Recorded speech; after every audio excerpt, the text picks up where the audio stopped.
Assalamualaikum warahmatullahi wabarakatuh. Welcome back again with me, Jejak Surudi, menjejakkan langkah penuh inspirasi ya guys. Halo teman-teman, apa kabarnya? Semoga kabar teman-teman selalu sehat, dilancarkan urusannya, dan dimudahkan rezekinya oleh Allah SWT. Amin ya robbal alamin. Teman-teman, saya masih mengupdate, mencari informasi mengenai progres pembangunan jalan tol Cilacap Jogja. Dan topik yang paling ramai, yang paling dicari yaitu mengenai proses pembayaran uang ganti rugi pembebasan lahan tol Cilacap Jogja. Nah, pertanyaannya, mekanismenya seperti apa sih gitu ya? Saya mencoba mencari informasi ini dari indonesia.go.id ya. Seperti yang kita ketahui, proyek jalan tol Cilacap Jogja itu masuk dalam PSN atau Proyek Strategis Nasional. Ini ada artikel yang cukup menarik mengenai memahami mekanisme pembebasan tanah proyek nasional ya. Mari kita simak, kita baca aja sehingga nanti kita bisa mendapatkan gambaran, mendapatkan informasi mengenai mekanisme. Setelah tahu mekanismenya, kita dapat menilai sejauh mana proses yang sudah berjalan ya. Jadi kita paham ya mekanismenya dan kita sudah bisa membandingkan proses yang sudah berjalan seperti apa. Judulnya memahami mekanisme pembebasan tanah proyek nasional. Pada tahun 2022, catatan akhir tahun Konsorsium Pembaruan Agraria atau KPA telah terjadi sekurang-kurangnya 32 letusan konflik agraria dan 11 diantaranya terkait dengan PSN. Salah satu yang ramai ya yang di Pulau Rempang ya, di Batam kalau nggak salah. Pembangunan infrastruktur proyek strategis nasional atau PSN dilakukan pemerintah di berbagai sektor, mulai dari jalan tol, kemudian waduk, bendungan, kereta api, bandara, pelabuhan, kemudian juga ada hunian hingga sistem penyediaan air minum. Pembangunan tersebut dirasakan manfaatnya oleh masyarakat, ya, diakui memang ya. Namun untuk memulai proyek pembangunan tentu membutuhkan pengadaan tanah yang tidak sedikit ya guys. Pengadaan tanah untuk pembangunan infrastruktur dilakukan melalui pembebasan lahan warga.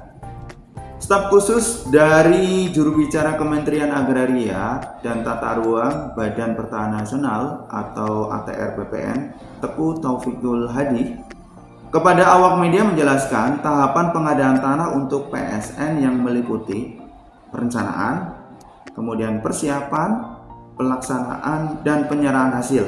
Jadi ada 4 tahapan ya: perencanaan, persiapan, pelaksanaan, dan penyerahan hasil. Jadi pada tahap perencanaan, rencana pembangunan disusun oleh instansi yang memerlukan tanah melibatkan Kementerian ATR BPN. Sebelum memasuki tahap persiapan, dilakukan penyesuaian pengadaan tanah untuk PSN dengan tata ruang. Setelah gubernur menerima dokumen perencanaan pengadaan lahan, langkah berikutnya memasuki tahap persiapan yang dilakukan oleh gubernur. Gubernur akan membentuk tim persiapan dalam waktu paling lama 5 hari sejak dokumen perencanaan pengadaan tanah diterima secara resmi oleh gubernur. Pada tahap persiapan ini juga akan dilakukan konsultasi publik untuk menjelaskan maksud dan tujuan dari pengadaan lahan untuk PSN tersebut. Informasinya, konsultasi publik ini di beberapa kabupaten untuk pembangunan jalan tol Cilacap juga sudah dilaksanakan. Konsultasi publik akan melibatkan penilai independen dari kantor jasa penilai publik. Pada tahap persiapan ini, gubernur memainkan peranan penting. Gubernur akan mensosialisasikan maksud dan tujuan dari rencana pemerintah ini kepada masyarakat. Pengadaan lahan akan dilakukan dengan tidak merugikan masyarakat. Jadi memang ada sosialisasi ya dari provinsi terkait manfaat dari proyek tersebut, maksud dan tujuannya juga.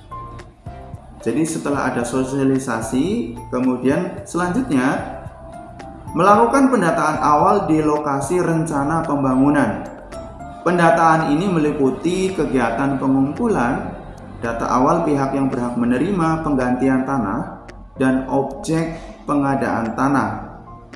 Sebagaimana ketentuan yang berlaku, pihak yang berhak menerima ganti rugi lahan adalah pemegang hak atas tanah, pemegang hak pengelolaan, nazir untuk tanah wakaf, pemegang alat bukti tertulis hak lama. Ya, ini pihak-pihak yang nantinya akan menerima ganti rugi lahan pembebasan proyek strategis nasional.